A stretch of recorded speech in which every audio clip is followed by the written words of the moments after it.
Assalamu alaikum, dear students. Today we are going to learn about our new chapter, that is light. It's mentioned in your T2 syllabus. You will see it also in the 10th, 12th.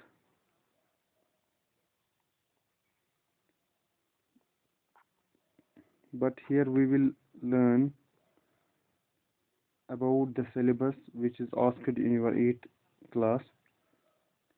So let's begin with our new chapter, that is light.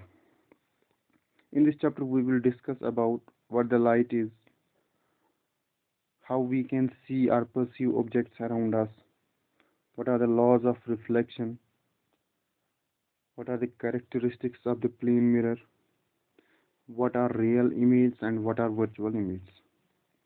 So next topics of this chapter will be covered in the next part, inshallah. So let's begin today's topic. अगर आप यहाँ पे ये image देख सकते हो मेरी screen पे, तो ये आप कैसे देखते हो? अपनी आंखों से। इसका मतलब ये हुआ, क्या हमारी आंखों में कुछ ऐसा जादू है जिससे हम लाइट को देख पाते हैं, या कोई और चीज़ है जिससे हम ये चीज़ें जो हमारे इर्द गिर्द होती है देख पाते हैं? For example, we know that we have five sense organs. We have eyes, ears, nose, tongue, skin. These all are our sense organs. But इनमें से सबसे मोस्ट इम्पॉर्टेंट जो है, दैट्स आर आई, क्योंकि most of the things around us are perceived by our eyes. We perceive almost 80% of the world around us. जितना भी हम देखते हैं अपने इर्द गिर्द, उसमें से 80% चीज़ें हम कैसे देखते हैं? With the sense of site. Means वो हम कैसे परसीव करते हैं? With the help of eyes. So eyes are the most important sense organs among all the sense organs. अगर आप किसी डार्क रूम में जाओगे, क्या आप वहाँ पे कोई चीज़ देख पाते हो? नहीं. क्यों? इसका मतलब यही पे हुआ कि हमारी जो आँखें हैं, ये तब ही देख पाती है जब बाहर से कुछ लाइट होगी. यानी हमारी आँखों की अपनी लाइट नहीं है, बल्कि हमारी आँखों की एक कैपेसिटी है, सलाहियत है, जिससे हम लाइट को परसीव करते हैं. और eyes are the sense organs which gives us the sensation of sight, जो हमें देखने का एहसास देती है. Which gives us the sensation of sight. Okay. तो ये लाइट कैसे देखते हैं हम? अगर फॉर एग्जांपल हमने पढ़ा है, साउंड चैप्टर में भी हमने पढ़ा था, अगर किसी ने नहीं पढ़ा होगा, that's also available on my YouTube channel, you can go through it. Sound में हमने क्या देखा था? एक तो हमें पहले क्या चाहिए? सोर्स, जहाँ से साउंड निकलती है, that is mainly the vibrating body. फिर जो ही इस वाइब्रेटिंग बॉडी से साउंड प्रोड्यूस हुई, it has to travel from any medium, यानी हमें और चाहिए medium. Then at the third stage we need receiver, जो इस साउंड को सुन पाता. इसी तरीके से in our light we also have the source, जहाँ से साइट निकलती ये सॉरी लाइट निकलती है. Then it travels through the medium and goes to the receiver, that means our eyes. अब जो ये सोर्सेज हैं, सोर्सेज दो तरीकों के होते हैं. इधर it would be the luminous और non luminous. Non luminous and luminous sources. So what are the luminous sources? Those sources of light which has their own light are known as the luminous sources of light, and non-luminous sources are those sources which do not have their own light. In luminous sources, we will take the example of sun, we have the bulb, table lamp, etc. But in the non-luminous objects, we have chair. We can also see chair, but what makes it to what makes it visible to us, that we will learn in next slides. We have the moon. Moon doesn't have her own light. Sorry, his own light. Actually, moon is masculine. Okay. जब source से अब light निकली तो it has to go through the medium. वो हमने पढ़ा था, जो मीडियम होते हैं, जो हमारी ये हमने पढ़ा था. साउंड जो है, साउंड कौन सा है, इलेक्ट्रोमैग्नेटिक और mechanical. Sound is mechanical wave. Mechanical wave क्यों है, because it only and only travels through the medium, यानी ये सिर्फ मीडियम में पास होती है. और जो हमारी लाइट है, light is electromagnetic wave. Electromagnetic waves are those waves which travel through both in vacuum as well as in medium. तो हमारी जो लाइट है दैट इज इलेक्ट्रोमैग्नेटिक वेव, यानी ये वैक्यूम के थ्रू भी पास होगी और मीडियम के थ्रू भी.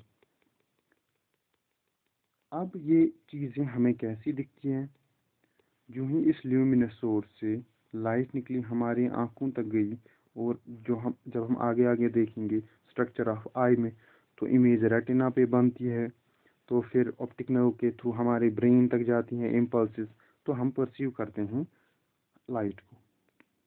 ठीक, देखो यहाँ पे ये क्या है, this is luminous object. Sun हमारा ल्यूमिनस है because it has its own light. We have table that is non luminous. तो ये नॉन ल्यूमिनस चीज़ें कैसे देखते हैं हम, when light falls on the non-luminous object it gets reflected. Okay, that reflected light reaches our eyes, और वही हम परसीव करते हैं और हम इस टेबल को देख पाते हैं. इसकी अपनी लाइट नहीं है, this is non luminous, but light ray from the luminous object falls on the non-luminous object.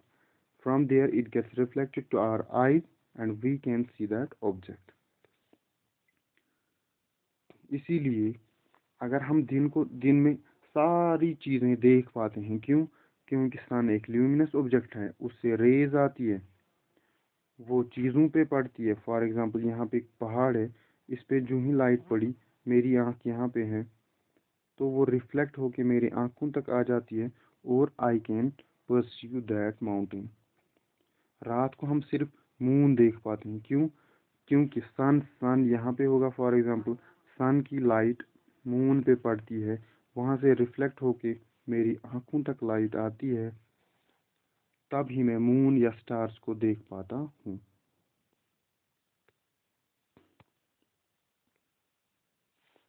या कभी कभार आपने ये भी देखा होगा, अगर हमारा कमरा है दैट इज़ डार्क रूम, और एक छोटा सा होल होगा खिड़की में, वहाँ से लाइट जो ही आती है, we can see the dust particles in the room. Why, ये जो एक रे ऑफ लाइट आती है, वो उस डस्ट पार्टिकल के साथ टकराती है और वहाँ से वो वापस हमारी आँखों तक जाके रेटिना पे इमेज बनती है, और हम जो डस्ट पार्टिकल यहाँ पे था उसको हम परसीव कर पाते हैं, मगर कम लाइट जब हो.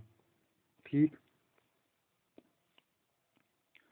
In short, a ray of light is a straight line path along which light travels. हमेशा याद रखना, जो रेज ऑफ लाइट होंगी वो हमेशा ट्रैवल करेगी इन स्ट्रेट पाथ. ऐसे ऐसे लाइट ट्रैवल नहीं करती है, but light travels in straight path. ठीक है, light emitted by the luminous object travel in all direction. अगर यहाँ पे बल्ब है या सन है, तो जो लाइट रेज निकलेगी इससे, वो हर किसी डायरेक्शन में निकलेगी. जैसे हम घर पे बल्ब देखते हैं, बल्ब एक कमरे में होता है, तो उसकी लाइट जो है पूरे कमरे को रोशन करती है. क्यों, because the light emitted by the luminous object travel in all directions. Now, अभी तक हमने जो देखा कि एक लाइट ऑफ ये रे ऑफ लाइट आती थी सन से, फिर वो नॉन ल्यूमिनस ऑब्जेक्ट पे पड़ती थी, फिर रिफ्लेक्ट होती थी, हमारे आंखों तक पहुंचती थी और हम उस लाइट को देख पाते या उस ऑब्जेक्ट को देख पाते थे। वही हमने यहाँ पे लिखा है, जो रे ऑफ लाइट सन से आती है या किसी ल्यूमिनस ऑब्जेक्ट से आती है, कोई भी रे ऑफ लाइट जब ल्यूमिनस ऑब्जेक्ट से आती है, उस रे को हम बोलते हैं इंसिडेंट रे। जब वो किसी सरफेस पे टकराती है और रिफ्लेक्ट होके वापस जाती है, उस रे को हम बोलते हैं रिफ्लेक्टेड रे। और जहाँ पे ये सरफेस को टकराती है, उसको हम बोलते हैं point of incidence. Point of incidence. Now ये जो रिफ्लेक्शन होती है, मतलब लाइट आई, फिर ऑब्जेक्ट पे पड़ी, फिर रिफ्लेक्ट हुई, this follow certain laws. We have the two laws of reflection, जो ये हमेशा, जो भी रे ऑफ लाइट आएगी किसी ऑब्जेक्ट पे पड़ेगी, हमेशा फॉलो करेगी। तो वो दो लॉज हैं हमारे। पहला जो लॉ है, that angle of incidence is always equal to the angle of reflection. इससे पहले हमें जानना है what is the angle of incidence and what is the angle of reflection. Angle of incidence is that angle which is made by the incident ray, means this, and the normal. What is normal? Normal is any line perpendicular on the surface. For example, I have here chair, or I have a table. A ray from the sun comes and it falls on this table. It will get reflected. Okay, this is incident ray. This is a reflected ray. If I draw a perpendicular on this table, that's known as normal. Okay, what is then incident? Angle of incidence. Angle of incidence is the angle between incident ray and the normal. Angle between incident ray and the normal is known as angle of incidence, denoted by small I. Similarly, angle of reflection is angle between normal and the reflected ray. Normal and the reflected ray makes which angle? Angle of reflection. And this angle is denoted by small r.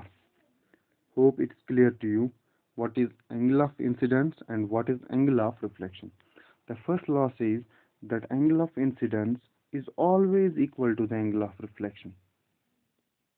If I will bend this light this way, the angle of reflection will be, sorry, I will make it here. For example, this this is incident ray, this is reflected ray. Now the angle has also changed, because we know the first law of reflection says angle of incident will remain always equal to the angle of incidence. Angle of incidence is always equal to the angle of reflection. Hope it's clear to you. Now we have the second law, that the incident ray, the normal, and the point of incidence, and the reflect. Okay, the incident ray, the normal, at the point of incidence. What is point of incidence? Where incident ray touch the surface is called point of incidence. Incident ray, reflected ray, and the normal all lies in the same plane. What is the same plane? If we will, if we will get an incident ray on the plain paper, then it will be reflected on the same paper. For example, if I have like this,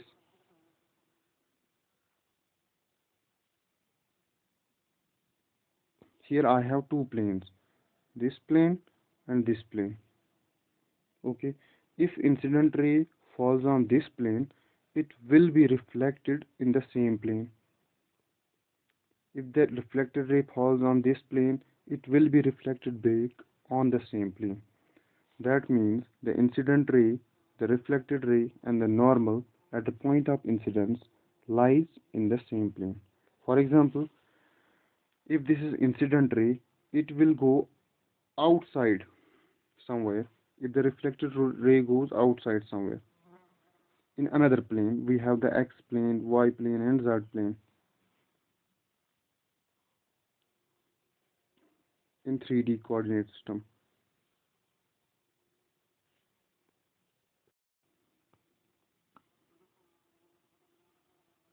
For this, you can do an experiment. अगर हम एक comb लें और उसको एक plain paper पे रखें, ठीक, एक साइड उसका बंद करें, दिस साइड और बैक साइड इसका हम किसी ब्लैक पेपर से बंद करें, ठीक। फिर एक छोटा सा सुराख करें इस ब्लैक पेपर पे जहाँ से हम लाइट रे को पास कर सकते हैं, और ये लाइट रे पास हुई, ठीक। अगर अब हम यहाँ पे एक मिरर रखें तो हम क्या देखेंगे, the light reflect the incident ray will be reflected back on the same paper. ये कहीं से यहाँ से नहीं जाएगी या और किसी प्लेन से नहीं जाएगी। इसके लिए आप घर पे ये एक्सपेरिमेंट कर सकते हो। What the second law says the incident ray, the normal at the point of incidence, and the reflected ray all lie in the same plane. These are the two laws. Angle of incidence is equal to angle of reflection, और दूसरा law हमने अभी पढ़ा। अब अगर हम angle change करें, for example ये इंसिडेंट रे है, ये रिफ्लेक्टेड रे है, यूं ही हम इसका एंगल, ये एंगल ऑफ इंसिडेंस, ये एंगल ऑफ रिफ्लेक्शन। अब अगर हमने एंगल चेंज किया तो रिफ्लेक्टेड रे का भी एंगल चेंज होगा। अगर हम incident angle of incidence change करें, एंगल ऑफ रिफ्लेक्शन भी चेंज होता रहेगा, ठीक। और ये हर किसी सरफेस के लिए ओबे करता है, whether it be the regular reflection और द डिफ्यूज रिफ्लेक्शन। पहले हम देखिए कि what is regular reflection and what is diffuse reflection. Regular reflection always occurs on the regular surface or the smooth surface. For example, we have the mirror, that is smooth surface. When the incident ray falls on it, we know that incident ray will be always in the straight line and the reflected rays will also be the straight line. But the incident rays are always parallel to each other. When these rays of light fall on this plane mirror, they will get reflected. Okay, these are the incident rays and these are the reflected rays. So what we have seen, these are the normals.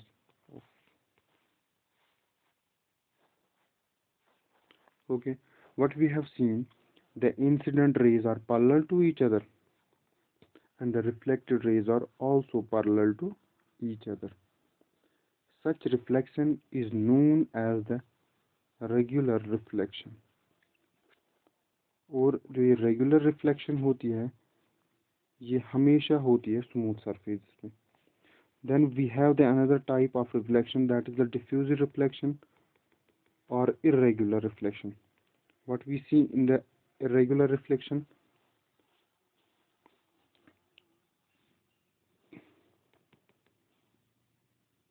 we have for example the surface like this, rough surface. We have the rough surface, and when a incident ray falls on it, incident rays will be always parallel, whether it be in the regular reflection or diffuse reflection.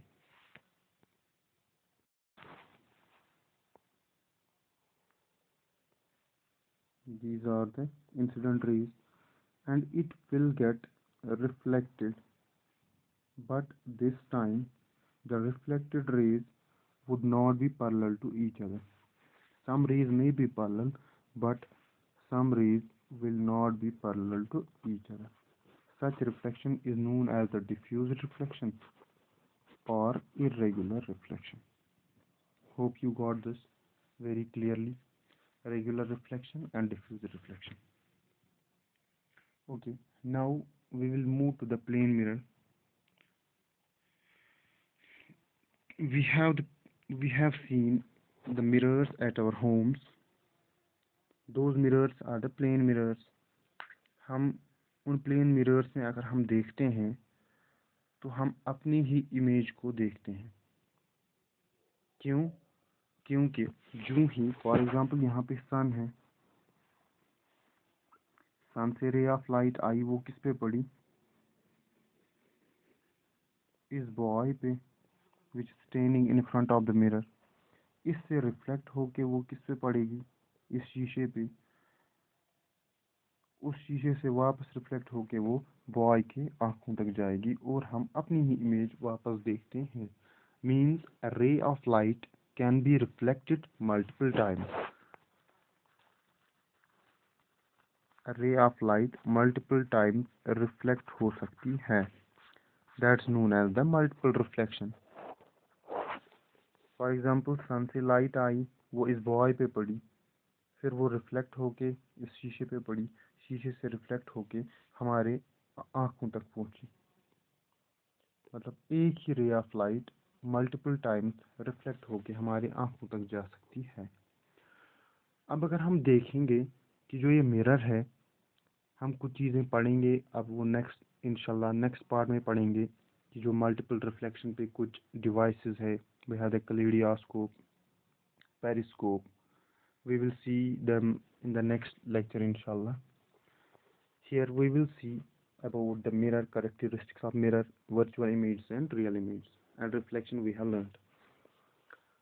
अब देखिए जो इसमें ये image बनती है, ये हमें जो ही आप अपने शीशे के सामने बैठते हो तो आपको क्या लगता है कि जो इमेज बनती है वो लगता है कि कहीं शीशे के पीछे बनती है, बट एक्चुअल में ऐसा कुछ नहीं है। शीशे के पीछे हमारी इमेज नहीं होती है।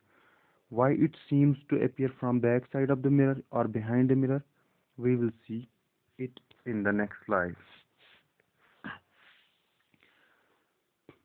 Our images are of two nature. Either it will be the virtual image or the real image. Here we will learn about what is the virtual image. We know we have the plane mirror here and the boy is standing here. Okay. Let's consider the arrow top as the top of the boy or head. When the ray of light is reflected towards the mirror, it is incident on the mirror and it gets reflected here.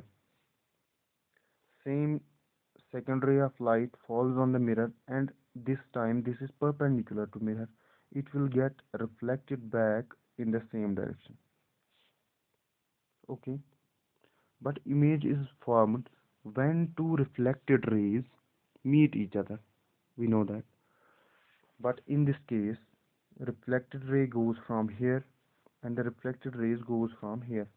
Do you think that two reflected rays will meet at any point? No, it's not possible. So what we can do, we just extend them so that they can meet at a point.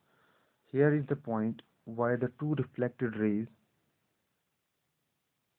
seem to appear from. We are here, but we think जो ये reflected rays आती है वो कहीं पीछे से आती है, जो यहाँ से रिफ्लेक्ट हुई, यहाँ से रिफ्लेक्ट हुई। हमें लगता है कि it appears from the behind of the mirror. Actual में ऐसा नहीं है। ऐसी इमेज को हम बोलते हैं वर्चुअल इमेज। और रियल इमेज कौन सी इमेज होती है जो हमें, देखो पहले virtual image which appear to be formed in a position somewhere behind the mirror, वो हमने देखा। क्योंकि यहाँ पे रेज जो रिफ्लेक्टेड रेज है वो डाइवर्ज होती है, तो हम क्या करेंगे, एक्सटेंड करेंगे। इसका मतलब जब हम इन दो रेज को एक्सटेंड करेंगे ये लगता है कि पीछे से कहीं से आ रही है। ठीक। अब देखो रियल इमेज क्या होती है। Real image are formed by the concave mirror. ये भी ध्यान रखना, concave mirrors form both virtual and as well as real image that you have to learn in the 10th class. If that depends on the distance of the object from the mirror. यहाँ से यहाँ तक कितनी distance है object की, उसी पर depend करता है कि वर्चुअल इमेज बनेगी या रियल इमेज बनेगी। That you will learn in the 10th class. जब हम ऑब्जेक्ट को आगे लेंगे यहाँ पे, तो सेंटर ऑफ कर्वेचर पे कहाँ से रे ऑफ लाइट जाएगी वो अभी आपको यहाँ पे नहीं देखना है। अब देखिए रियल इमेज कैसे बनती है। ये बॉय है, यहाँ से इंसिडेंट रे इस पे गिरी और वो रिफ्लेक्ट हुई। दूसरी incident ray centre of curvature से गिरी और वो भी रिफ्लेक्ट हो गई। अब इमेज कहाँ पे बनी? इमेज बनी यहाँ पे इन फ्रंट ऑफ मिरर, क्योंकि अभी जो हमने देखा वर्चुअल इमेज में हमें लगता था बैक साइड ऑफ मिरर से ये रेज आती हैं, बट हियर वी सी यहाँ पे मीट हुई तो यहाँ से स्टार्ट हुई। जो हमारी आंखों पे ये इमेज बनेगी अब, वो लगता है कि मिरर के सामने ही है। ऐसी इमेज को हम बोलते हैं रियल इमेज। ठीक, मैंने पहले ही बोला रियल इमेज जो है, सॉरी, ये कनकेव मिरर जो बनाता है वो रियल इमेज भी बनाता है और वर्चुअल इमेज भी। वर्चुअल इमेज हमें लगते हैं कि ये किसी और पोजीशन से आते हैं, ठीक, सॉरी, बिहाइंड द मिरर आते हैं। अब हमें कुछ कैरेक्टरिस्टिक्स पढ़ने हैं मिरर के, प्लेन मिरर के बारे में। जो पहला कैरेक्टरिस्टिक है, इमेज जो हमने अभी देखा, image formed by the plane mirror are virtual and not real, ये हमने देखा, ठीक। और दूसरी प्रॉपर्टी क्या है या कैरेक्टरिस्टिक क्या है प्लेन मिरर्स की? Image are always erect. अगर हम देखेंगे शीशे में, अगर मतलब हम अपराइट ही होते हैं, अगर हम मार्कर को, फॉर एग्जांपल पेन को ऐसे रखें नीचे साइड, तो शीशे में भी हमें वैसा ही दिखेगा। अब अगर हम पेन को ऐसे रखें तो वैसा ही दिखेगा उसमें भी, ठीक है। क्यों? क्योंकि the image is formed above the principal axis, वो भी आप 10th में पढ़ोगे इंशाल्लाह। और तीसरी प्रॉपर्टी जो है, image size always equal to object size. पहले ये छोड़ो फिलहाल, जो लेटरली इन्वर्जन है, लेटरली इन्वर्टेड इमेज जो बनती है दैट इज लेटरली इन्वर्टेड। वो क्या हुआ?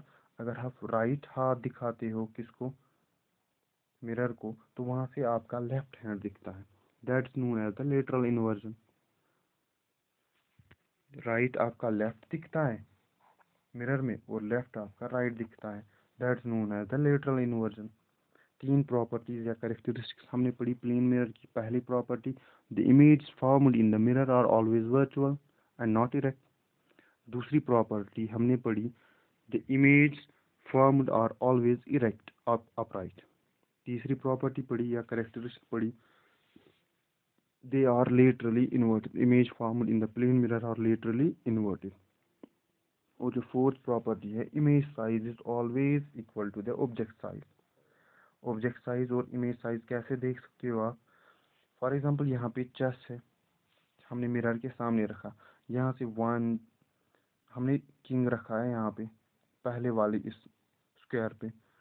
जब हम यहाँ से देखेंगे 1 2 3 4 5 6 7, और मिरर में भी हम देखेंगे 1 2 3 4 5 6 7, मतलब इमेज से आगे 7 स्क्वायर्स हैं।